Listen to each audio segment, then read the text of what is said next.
Hi, I'm Curran, a counsel here at Crowell & Moring's Government Contracts Group, and I'm here today to talk with my colleague, Kate Growley, who's a counsel in our cybersecurity and government contracts practices, about supply chain and cybersecurity. So Kate, continuing our conversation about supply chain, what are some issues that you're seeing with regard to flow downs in cybersecurity? Given that this is such an important issue, I would think that prime contractors are going to need to be cognizant of what they have to flow down and really what they should be flowing down to protect themselves. Great question, Christian. So as we're starting to see the DoD become much more focused on supply chain security, they're starting to use some of their pre-existing tools to really push that agenda forward. And the obvious one is the standard DFAR cybersecurity clause, the safeguarding clause as we call it. It's obligatory in all DoD contracts, and it actually has what for a long time has been a relatively uncontroversial flow-down provision, where it says if you are handling sensitive information on the DoD's behalf and you give it to a subcontractor, you also have to flow down the security terms of that clause to the subcontractor.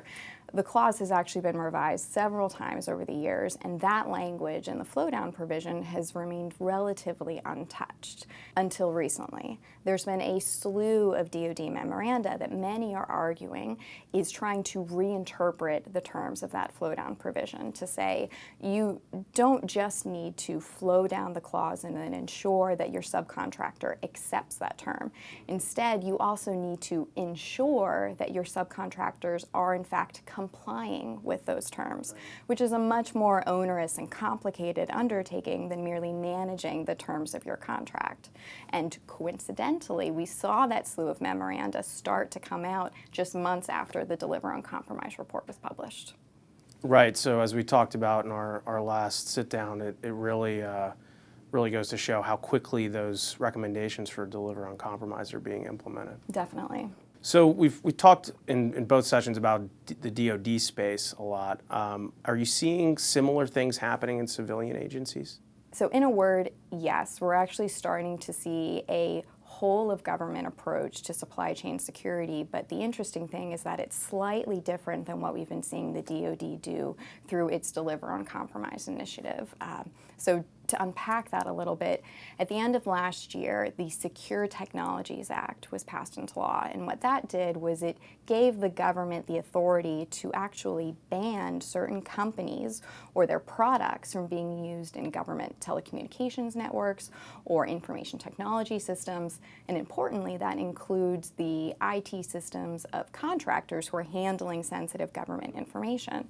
And this was largely in response to some of the really big headlines about the risk of the government relying on Kaspersky Lab software, a Russian-affiliated entity, most recently Huawei equipment with connections to the Chinese government. The law itself is still very young. There's a lot that needs to be hashed out, but we can distill the strategy that's behind it. And so while the DoD with its Deliver on Compromise initiative is really relying on the purchasing power of the Department of Defense and using its privity of contract with the prime contractors to say, you are required to assess the unique risks of your unique supply chain. While on the other side, we see this recent legislation, it is identifying very narrow components of the supply chain and determining that those pose an unacceptable risk, regardless of who is using them, and they're just eliminating them as an option from the supply chain. So it'll be interesting to see whether or not these approaches start to coalesce and perhaps become additive, or if maybe we're going to see some tension there. Right.